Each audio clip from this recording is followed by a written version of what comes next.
नाशिकमधल्या वृक्षतोडीवर हरित लवादाचा पुन्हा दणकाय। 19 जूनपर्यंत स्थगिती कायम आहे। हरित लवादानं मनपाची स्थगिती उठवण्याची मागणी फेटाळली आहे।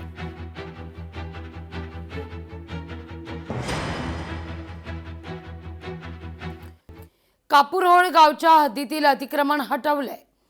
आता या महामार्गावर धडक कारवाई सुरू झालेली आहे। अतिक्रमणांवर हातोडा आहे, रस्त्यांनी मोकळा श्वास घेतलाय।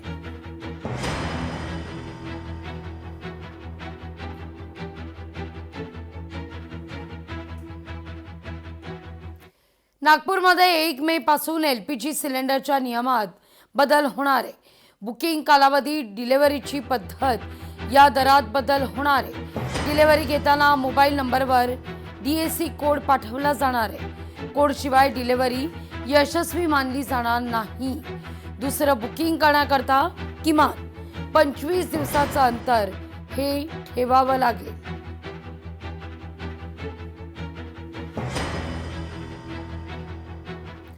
छत्रपती संभाजीनगरमध्ये 10वी उत्तीर्ण दाम्पत्याचा हा कारनामा समोर येतोय।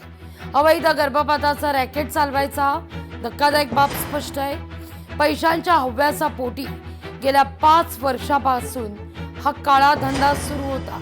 कारवाईत 4 आरोपींना अटक करण्यात आली आहे।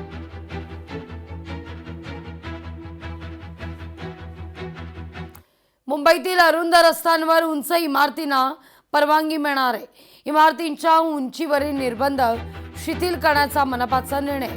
रस्त्याच्या रुंदीवर आधारित टप्प्याटप्प्यानं उंचीची परवानगी ही दिली जाईल।